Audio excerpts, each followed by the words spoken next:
Hey everyone, and welcome to the College Chaps podcast. On this episode, we're going to do a bit of crystal ball gazing and peek into the future of the new season. But first, we are the Chaps, and we tried our best to get the band back together for this episode, but sadly, Oliver didn't get the memo. However, fear not, we still have the brightest minds this side of the Mississippi, which to be honest worries me greatly. And I am joined on this episode by Alex and our great friend Chris Marler. Alex, Chris, how are you both? I'm good, man. Good to be back. This is like year five. Year five. It's crazy, isn't it? Time It flies when is, you're having man. fun, Chris. That's right. That's right. I didn't mean to overstep Alex. Alex, how are you? Yeah, I'm good. It feels like both months and also only days since I've been on an episode of this show. How busy my schedule has been in the last 2 months. But yeah, great to be back and ready to talk about next season. Yeah, man. Well, I don't want to make light of it, but I think Chris was on this episode before you were last on this episode. I think. I mean, like you're almost a returning guest now. But I Yeah, but do how have many the national championships has Chris won? Oh, a lot. I have like multiple teams now. I got LSU, South Carolina, Bama. Well, I was gonna say I'm about to well, we could probably say this. She's gonna get mad. We're about to be um with a Auburn fan, and so they don't have a ton of national championships with them, but it'll be good for her to finally get a ring. You know what I mean? She's not laughing. I'm laughing. I don't. So maybe that may be the end of a wonderful relationship. Yeah. You've just announced it on the College Shots podcast. I also saw On Three just now have ranked that Auburn have a 1.2% chance of winning the national championship over Michigan's 1% of winning the hmm national championship. So that was, but we'll get on to that in a little second. I've also got the Nope. bleeper button ready because I know with you two, this is going to go only one of two ways, to be perfectly honest. So if you're I've in, gotten so much better at it. I don't feel like I don't think I say the cuss. I don't think I cuss as much. Do I cuss as much? She said shut the F up. So okay, we gotta get the bleep button ready. well, Yeah, my bad. we're gonna test this, but right, Okay. let's get into it, right? Because we don't have a ton of time, right? So, there is we're almost well, we kind of are in talking season, but we're almost about to embark on talking season. And there's a lot of chat going on. Chris, you're uniquely placed, and I'll get Alex's input into this as well. But you're uniquely placed because you're covering different teams now, right? So you've been hmm covering South Carolina, you've been covering LSU. Obviously, you're an expert on Bama. So I want to just work out whether the teams that are being talked about just now, we just talked about that kind of on three forecast, are they hyped or are they not hyped enough? And let's start with South Carolina because they're coming off a really good No, season and getting a lot of attention. Where do you think South Carolina are just now? I don't think we're talking enough about how good they're going to be. I just kind of thought that everyone was on board with the fact that they're going to be a top 15 team to start the year. Now, if you want to sit here and say that where they're going to end the season, the schedule's tough. The schedule is the schedule of South Carolina. It's always tough. I mean, same as Arkansas, same as Auburn. Like it seems like there's always going to be a lot of like really tough matchups on there. There's the concern I think for South Carolina this year is two things. One, your road games, the ones you're replacing from like last year that you won at home, or the Ole Miss game you lost, you got to go to Ole Miss, you got to go to LSU, and you got to go to A&M. A&M especially has been historically tough for South Carolina. I think they're like 2-9 their last 11 years against them, Mm. so they have not been good there. The other thing is the defense. The defense replaces a ton of talent, and they've replaced a lot of talent over the years, but they're finally replacing like a lot of like top tier talent. There was like five NFL draft picks off that defense. Like that's going to be frustrating. I think early on trying to figure out who's going to be replacing those guys. But the thing is, like, and you guys know this better than anybody in this sport, is like the quarterback position has a chance to outweigh all of those things. Like, and I'm not comparing Lenora Sellers to Cam Newton, but we saw a lot of deficiencies on some really good teams over the years. 2020 Auburn is one of them. I mean, let's say 2019 LSU. I'm not comparing South Carolina to those Mm. teams, but I'm just saying when you have quarterbacks that are able to play at a really elite level, then some of the deficiencies that you have, whether it be defensive or not having a lot of talent around you, those things are masked like entirely. And I think that Lenoris is good enough to be a difference maker where every time he steps on the field, he's the best player on the field. He's the best athlete on the field, and he's the best player on the field. And that is, I think, scary for a lot of teams that they're going to have to figure out how to stop him. And we'll touch on quarterbacks in the next segment. Alex, rather than you talk about South Carolina, I'm going to jump ahead because you're our kind of Texas expert. I'm not going to talk about what's going on in Austin, but I want to talk about what's going on in Texas Tech, right? What's going on at Lubbock is quite something. Can you buy a team as simply as this? Are Texas Tech just getting overhyped because of the amount of money? What do you think about what's happening at Lubbock? I think it's different, and different sells. Well, it doesn't sell. No one sells papers anymore, but different generates clicks, and that's Hmm. why there's a lot of hype going that way. They have and they're able to throw around some serious cash in the world of college sports right now, Texas Tech. And I'm not as versed in whether they're totally going that route on the football side of things, but I know in other sports they are tearing up trees to have success by throwing money at the problem. And I think that is a way that can succeed in this transfer portal, NIL, brave new world that we've had the last few years. You can invest, but you have to invest in the right pieces. And it's not like basketball where there's only five players on the court. It's not like softball where your pitcher makes a massive difference. It may be if Yeah. you're buying in a quarterback, but even then, this is a big team game, and you have to spend that NIL money on difference makers, but difference makers who are going to fit the culture in your building. And I think that's going to be the big key for Texas Tech this year and how they perform. Yeah. And we know with NIL and money in general, things have just got a lot more serious over the last week.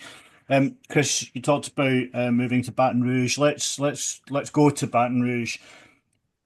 Brian Kelly, unsurprisingly, is very high on his team this year. Dare I say it? I think he has to be because Yeah. another disappointing year really does put pressure on him. What's your thoughts on how the roster that Brian Kelly's put together this year? The roster, it's been one of the cooler things to watch, I think, kind of take shape because this team that they're going to have, like, you never want to lose the number one player in the country, and that's what they did with Bryce Underwood. But like what they lost when Bryce Underwood decided to go to Michigan was they lost a player, but they also lost like a player they had invested or planned to invest between like $4 to $7 million, like off the bat. Like he was going to probably make probably not four in year one, but he was going to make $7 million at least around those 3 years. That was the NIL package they had in place for him. So good for him going to make more money and stay close to home and have a chance to like turn that whole program around. But when you go back to LSU, now what you've basically given Brian Kelly is okay, in a time where you're going to have the House settlement coming up where everyone's going to get an influx of $20.5 million. You already have whatever your collective was going to pay for other players. Like, so for LSU, let's call that 10, just to have a round number. So you have a surplus already of 50% of what you're going to have. So like you're going to have 30 million instead of 10. Then you have all this other money like kind of just open up. So you went on a shopping spree in the portal and it paid off massive dividends. And it wasn't like something where we saw with like Arkansas or Mississippi State or even Texas Tech to a degree, Ole Miss a little bit, where it's like we have massive changes, we have massive like turnover. Let's go ahead and get all these different players in there where we have 20, 30 players in there. You went out and got like all of the best players, it seems like, at the positions you needed right away. And so for LSU going into this year, like the roster standpoint, the things that people aren't talking enough about is like what they missed last year. Harold Perkins being out for most of the year after the UCLA ACL injury. Then I always forget his name. I think it's like Solomon Gidret. I want to say the defensive lineman who was their best defensive tackle in a position that was like very, very thin depth wise. Very, very thin depth wise. So then he is going to be back from like the Achilles injury. And so then you have those building blocks going into year two of a defensive coordinator, Blake Baker, who's been great everywhere. You should be better on every single level defensively. The only concern I have, because they're always going to have receivers, they're always going to have a pretty good defense, and they're always going to have some offensive skill position players that are going to be elite. The only question I have is the offensive line, man, because the offensive line gave up 15 total sacks last year. It was one of the best in the country, and it was the best in program history. So if they can figure out a way to somehow keep Garrett Nussmeier upright, because we've seen how much he struggles when he is not upright and how what he looks like under pressure, they're going to be really, really good. I'm really high on LSU in the near future with this house settlement because Mm-hmm. it kind of resets things in college Right. sports, especially at the top of D1 and top D1 sports like basketball and football. So now these schools are on a similarly level playing field again with what they can spend with this 20 million figure. That ability to be right in the middle of Louisiana, that is Yeah. such a fertile recruiting ground, Yeah. suddenly becomes a massive win again because you're not having to buy in a full team because you're going to Right. have some homegrown guys that can step in and become and be some of the best athletes in the country. So you can, like you say, Chris, just fill spots. And that Yeah. is something that a Michigan doesn't have the ability to do. Even you could And you say know an what's Ohio State doesn't have the ability to do in the same way. what's kind of crazy, man, is that like, and I'm glad you brought this up because you talk about like you said like not just this year but like the next couple of years of how they're going to be able to be set up. LSU is like I remember like back in like 2007, right after they won the national championship like the second time under Miles. This is like 18 years ago now, but I remember like they had like 14 players in the state that were like blue chip recruits. They were 4 stars or higher. LSU got all of them. They got all top 14. Then once Bama started getting going, you saw Texas kind of start getting better. Some of these other teams at Texas A&M, they start dipping into Louisiana. People didn't dip into Louisiana like when Saban was there and when Miles was there up until about 2012. Like I mean, Devontae Smith is a Louisiana kid. Like there's a lot of these players that left the state of Louisiana and then were stars elsewhere. They didn't have that issue ever because you grew up in that state and you want to play at LSU. Now with that, with being able to like be back kind of even with some of these other programs, being able to pay for players and all that kind of stuff, you've got the 2026 and 2027 class, and even some guys in the 2028 class in that state that is like, it's maybe the best crop of recruits that they've had in there in the last 10 to 15 years. And some of the people that have coming out there and the amount of top 100 recruits and 5 stars, it's unreal. And if they can land those, they are going to be a force. Yeah, and I think also, sorry, often Louisiana is slightly underrated because a lot of people look at California and Florida and Mm-hmm. Texas as being the main recruiting areas, but actually LSU produces as many as those three. More NFL draft picks per, I think it's like per capita or something like that than any other state in the country. Yeah. So Brian Kelly does have some reason to be buoyant. I want you both to pitch in on this one because, as we say in this country, a team that's like Marmite, you either love them or hate them. Clemson are getting a lot of preseason hype, mostly because of the way that Cade Klubnik finished the season last year. Chris, what are your thoughts on what's happening in Clemson, South Carolina? Here's the scary part for Clemson. And I haven't even said this on my show about them yet because I don't want to piss off South Carolina fans. They're my preseason number one.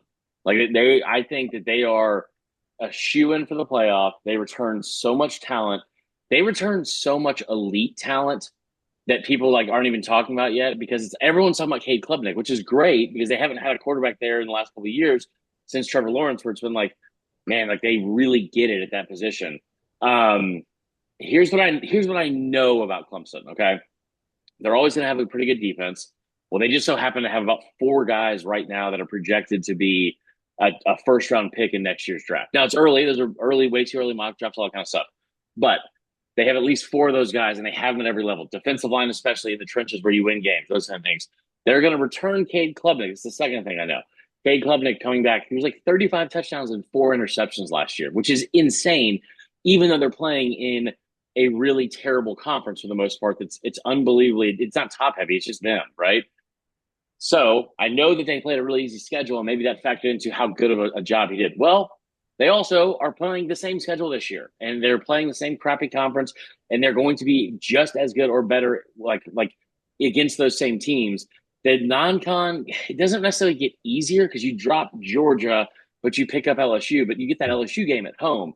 And the very last thing that's really scary about it, Matt Luke I don't remember if you remember the FCS days. I'm talking about Matt Luke, head coach, former head coach, Ole Miss football. That guy. And by the way, just to be very clear, Alex, that is the best impression that I do, hands down. It's that and Louis Armstrong, and I'm gonna somehow make a living off of it one day. But Matt Luke is now the offensive line coach at Clemson, and one thing that Clemson has never done, you go back and look at all the numbers, they never, as highly ranked as their recruiting classes were, never recruited the offensive line at an elite level, never developed anybody in the offensive line at an elite level. Up until this past year, they had one guy in the past, I think, 13 years under Dabo that was drafted in the top 2 rounds of the NFL draft on the offensive line. Just one, which is, you think about the success they had versus that. That's insane to us. And so they are now starting to recruit the offensive line. Matt Luke is one of the best offensive line coaches in the country and developing too. That's like the one little Achilles heel that no one ever talked about, and now they're addressing it. And they're going to be scary, man. I think you're starting to see the value of not joining the super conferences. Yeah. Now, with this Great expanded point. playoff and guaranteed spots for winning the conference, if you're a Clemson and you can build this so that you get a 5, 6 year run of almost knowing you're in the playoff Right. before the season starts, suddenly your non-conference doesn't matter anymore. No. No. I don't know why you'd want to join the conference. Yeah. Like, I mean, everyone's like, well, nobody wants Clemson or Florida State. Like, why would you want to join? Like, what's the point? The money is in the playoff Yeah. Right. and they're almost there. Yeah. You just need to get to it, right? Which is your point. You just need to plot your way to it, and if you can do that via your conference games, then bang, right? You're a winner. Yeah. It's difficult to say that Texas are overhyped, but they are because, sorry, I don't mean overhyped. They are hyped because of their quarterback change, right? Yeah, you had it right. Everyone is waiting on the crowning of yet another King Manning. So it means that hype is off the charts. What do you think, Chris? Because we know Alex is a homer in that respect, but what do you think with Arch stepping in? The only way is up because they can. Well, that's not true. They can go down, No. but actually to beat last season, they need to win the championship, right? So, what do you think? I think it's funny how quickly this whole thing has turned into, and this is a credit to Texas, but the whole like Texas is not back, Texas will never be back. I mean, I remember saying this going into last year. Texas going into last year had twice the amount of 5 win seasons in the last 14 years than they had 10 win seasons. And now that whole thing has changed because Sark has done an incredible job. And here's the thing: you cannot sit here and say it's done a great job because Sark is beating up on a bad Big 12. I mean, he came from the Big 12 and then went to the SEC, and he had the same success in both. And it's a tremendous job he's going to do. The moment NIL became a thing, I said, some of these dormant blue bloods, Miami, South Carolina, not South Carolina, that's not the same. Miami, Tennessee, Southern Cal, Texas, they were all going to be right back into contention because they have like success starred fan bases and what do you call it, boosters that want to succeed. Texas is always, from now on, like they are always going to not only be in a top 10, preseason ranking, but they're going to compete year in, year out because they are going to have the talent everywhere on that roster to do so. I think they're going to be good. I think the schedule is still, we're allowed to cuss. I think the schedule's dog shit. I think that they got more of a, I know they play Ohio State and that's great. That's good on them for doing it. But man, that schedule they got in multiple sports in the SEC is a fucking joke. I cannot believe that they came in and got that schedule. There's a bleep button for you. My apologies, but it's exactly how it goes, and the numbers back it up. Like the number, like just looking through it, like realistically, the numbers back it up. Arch better be good, man. It's year 3. I love the fact that he sat there for 2 years. One thing I love about him that we didn't talk about enough until we saw it last year is that like he's not just like a pretty boy Manning that like is gonna, well, I mean, I don't know if they're pretty, but you know what I mean. Like we're gonna drop back, throw the ball 1,000 times, be super accurate, technically sound, all that stuff. I mean, the kid's got some dog in him. Like he'll run, he'll try to run you over, run through you. Allie's laughing at me because I said dog in him. But I mean, like it's. I think that he's been a lot tougher and a lot more athletic than some of the Mannings in the past, and I think he should be good, but it's such a small sample size, and for him to get this much love so early is kind of wild to me. Well, we're probably going to find out quite early because, as you Yeah, say, they go to Columbus, Ohio in their first game, so that's a real testing ground. My comparisons are that he's more like his grandfather than his two uncles. yeah. Alex, what are your expectations for the Longhorns this season? My answer may surprise you. I think they are overhyped Hmm. because they've not done anything. This isn't like peak Saban Bama who you expect to go and contend every year. And yeah, there are factors there that are gonna mean they're competitive every year and they're in the playoff discussion. But I don't think it's at a point where they should be odds-on favourites to win the national championship. I don't think anyone should be odds-on favourites to win the national championship right now. I think the Hmm. sport's in Yeah. such a good place, and NIL has been such a good thing for the sport that there's multiple contenders every year to win the national championship now. So this idea that one program is the runaway favorite is just not correct for me. And I think Texas fans are going to fall into a trap now that they are good and when they become consistently good. If they're consistently good and don't win very often, that's when you start to get those feelings of entitlement around Hmm. being good and winning a championship. And I think Texas fans have a tendency to be like that anyway. And I can see this season coming crashing down a little bit. Like you say, it's not a given that just because his last name's Manning, that everyone's favorite finance bro is great at quarterback. He looks like you should be Yeah, filing your it taxes. does. Like, 1,000%. in the Northeast Yeah. in a quarter zip in April, Yeah. like that's him. Well, listen, if last season taught us anything, is that the form book goes out the window from week one, and we should expect the unexpected. So it will be really interesting to see. I kind of agree with you both. I think the schedule is favourable for them. So if they can't plot their way through that, then there's trouble for Sarkisian. I deliberately left Illinois off of this list. They are getting a bit of preseason chatter, but I left them off because I wanted to do a little segment of its own because. Good old Brett Bielma has got his Twitter act going, and my question to you both is he X's new Lane Kiffin? Does he have anything behind him to back it up other than his weight that he can actually Illinois can actually do something this season? What do you think, Chris? I deleted the tweet, which is saying a lot for me, considering how reckless I can be on Twitter. Fat Lane Kiffin, just dude, shut up. Like, here's what's amazing to you about the lack of self awareness from Brett Bielema. Oh, all right, Pep. Here's what's amazing to me about the lack of self awareness from Brett Bielema. Brett Bielema, I cover South Carolina. They're a great team, but like you beat South Carolina in a bowl game, and all of a sudden that is what told all of us that you guys were supposed to be like really good. Like I don't know who else they beat last year. Here's the thing. Here's your schedule this year. You're at Duke. You get Western Illinois. You get Western Michigan. Then they got to start the gauntlet of the Big Ten, and they get USC at home.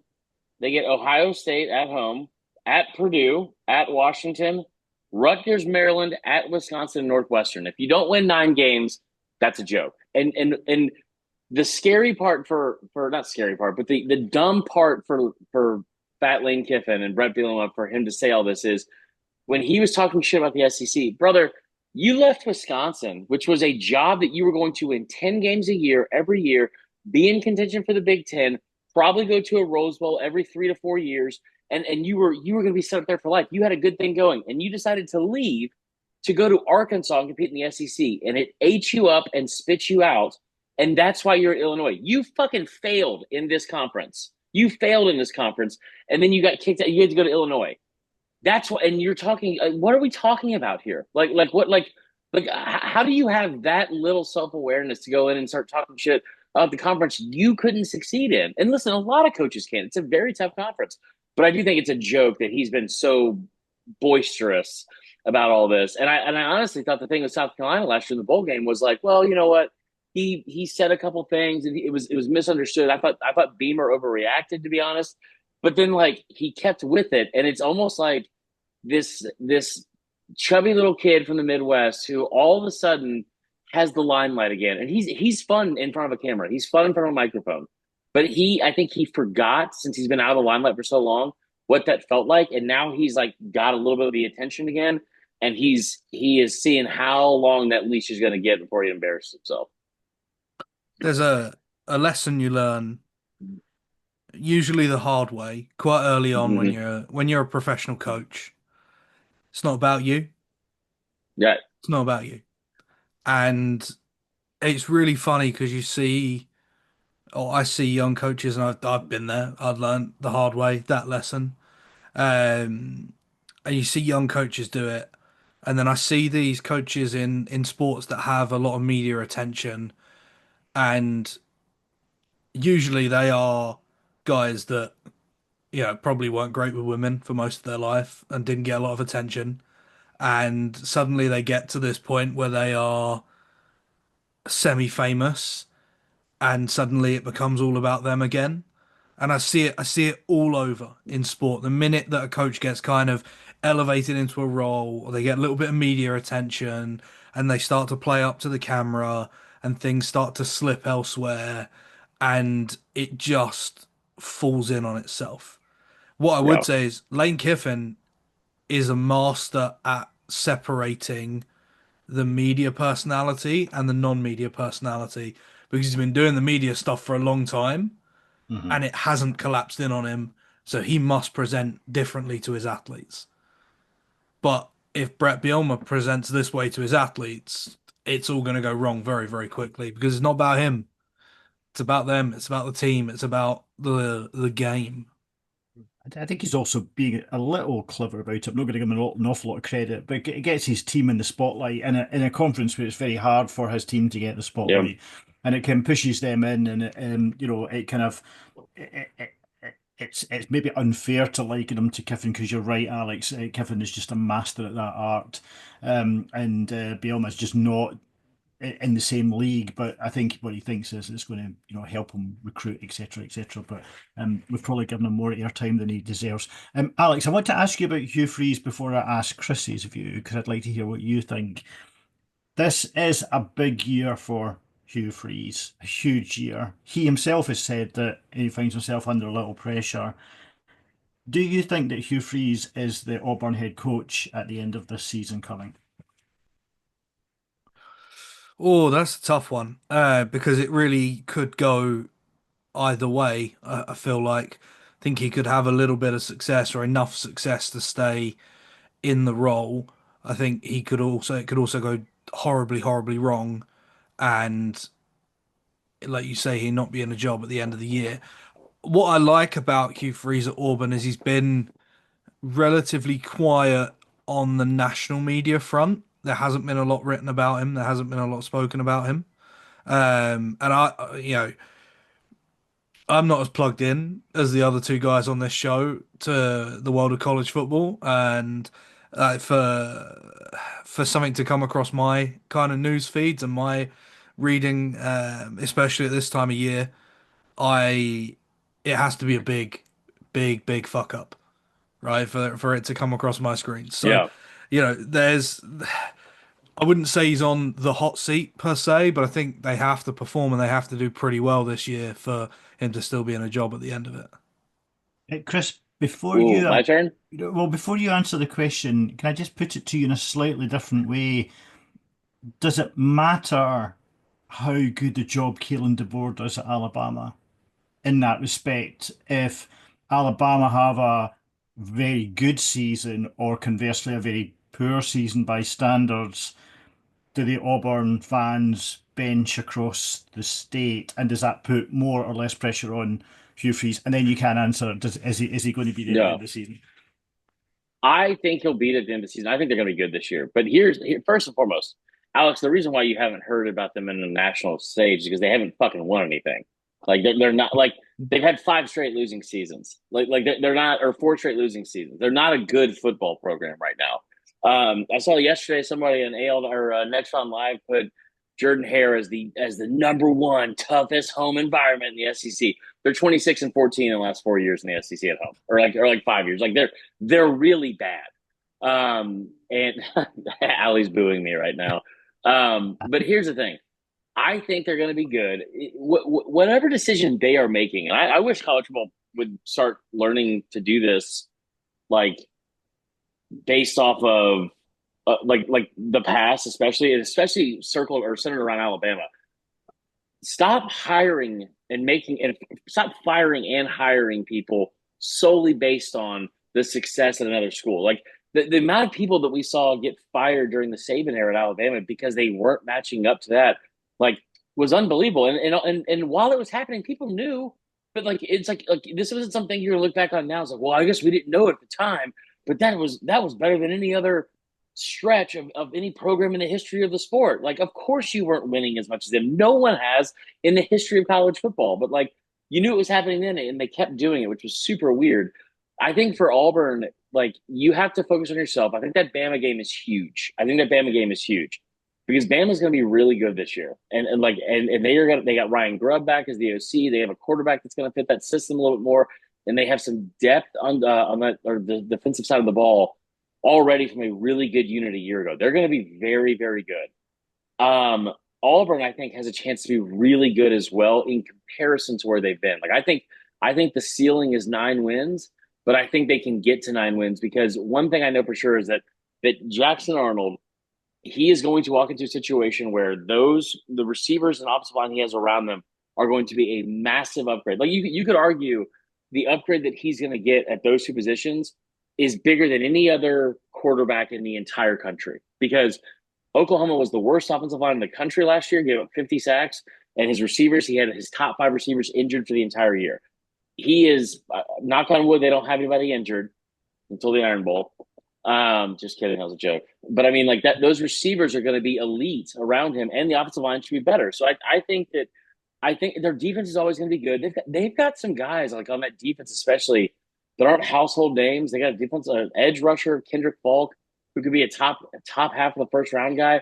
They got a defensive back from my high school that I went to, Jay Crawford, who's really, really good as a sophomore. Like they've got some pieces to make a run. The problem with Auburn is that Hugh Freeze is the problem. Like he's the one has not gotten out of his way. If you're telling me, and I know this is long winded, but I have a lot of feelings, and this is how I am able to. I don't win the couples arguments a lot here, so allow me to do it via you guys. If Hugh Freeze or any coach really, and you're telling me that like, hey, we have a problem at quarterback, we don't have a good quarterback, and you're constantly blaming the quarterback. Well, one, then stop trotting him back out there.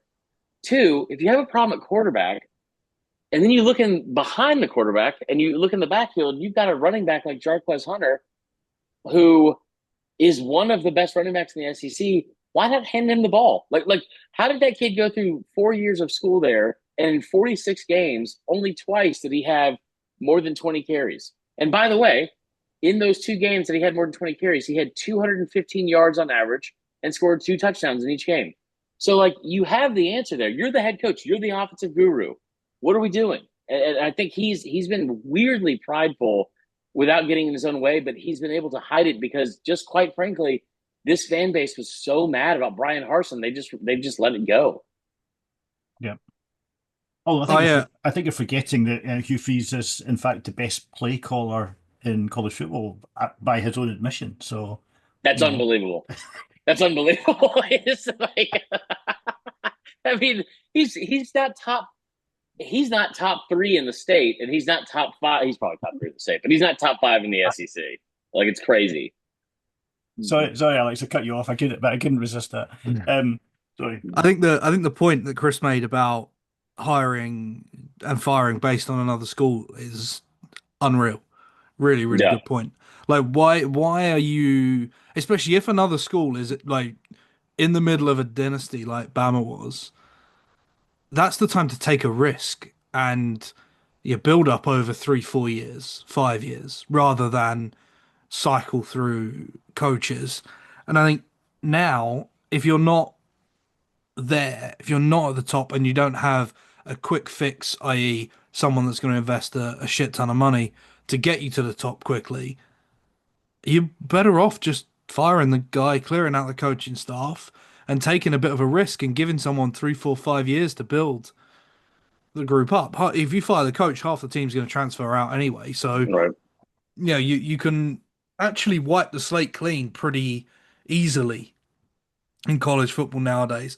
And I think that makes it a much easier thing to do for athletic directors and people in charge of these football programs because it's not like it was in the past where you'd fire the coach and a new coach coming in still has to coach the old coach's athletes. And so I think I'm going to change my mind. I don't think he's there at the end of the year. Mm.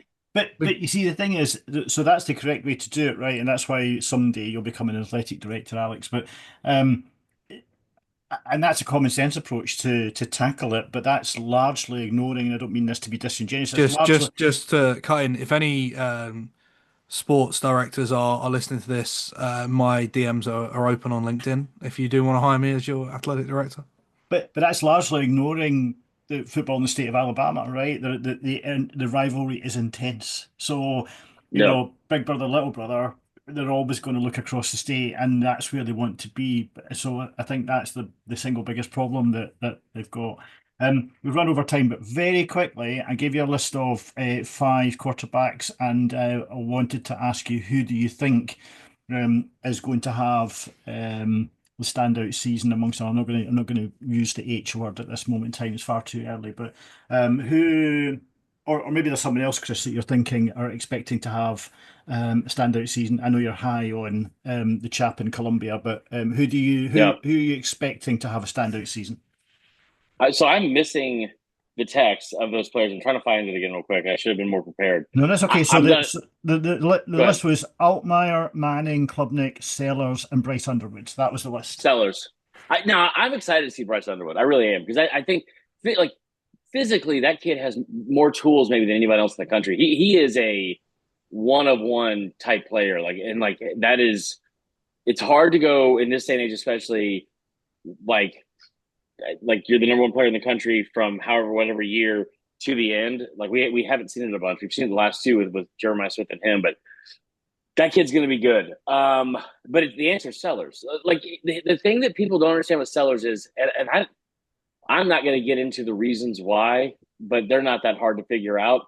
He is a 6'3", 240-pound quarterback that is able to run, and he gets then somehow mislabeled as he's just a running quarterback. Mhm. Can't imagine why that is in today's day in America and the SEC. Well, I wonder what that could be. But he's just a running quarterback. No, he's a really good passing quarterback. He's a really good thrower of the football. And you talk about last year going to the last 6 games versus the first 6 games. He completed like 71.4% of his passes, had 17 total touchdowns, 4 interceptions. And in the moments that they needed him most, like we saw him struggle at time a lot early on in the year, right? Especially when he was kind of hampered by injury. But you saw him against Alabama when they needed him most late in the fourth quarter. You saw what he did against Missouri, especially when he's able to create so much extra time with his legs, but still be very, very accurate. And I think this year, the receiving core around him is going to take a step up. That offensive line is going to get a little bit better. I don't see how they can get worse. I mean, Jesus. But they should be a lot better around him. And the biggest thing too is he's going to have more on his plate because they don't have Rocket Sanders in the backfield. So they're going to throw the ball a lot more. I think he's going to be very, very good. I think he is going to be a finalist in New York. It, La Heisman.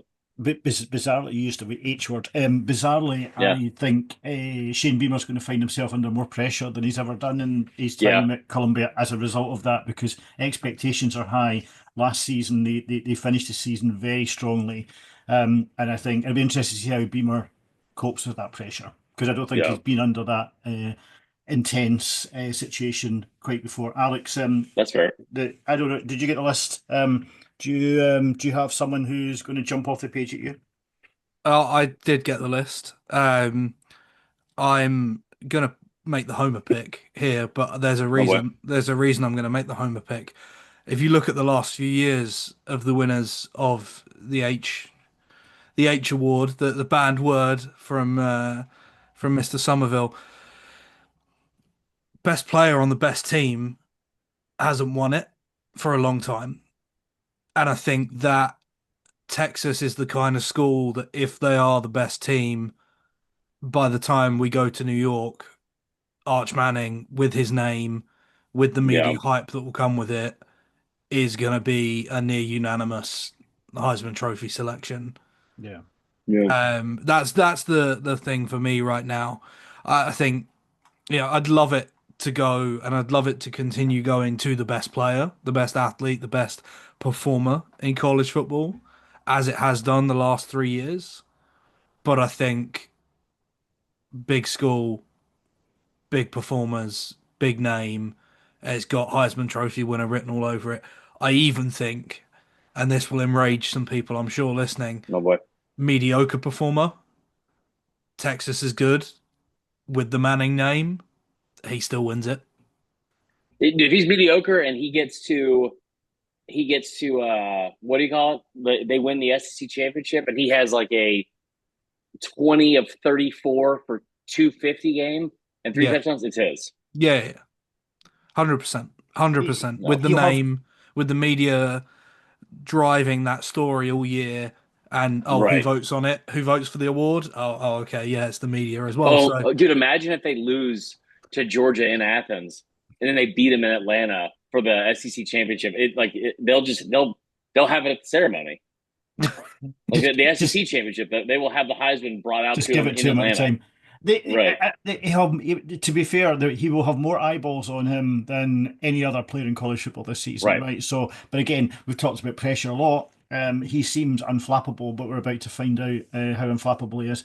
We've run massively over, but that's a Shocking. sign of a great podcast. Chris, for those, I mean, everybody who listens to this knows who you are, but on the off chance that somebody doesn't, where they can find you, because you've got some changes coming up, right? So Yeah. where can we find you? What are you working on that we can look forward to? Tell us what the future holds for Chris Marler.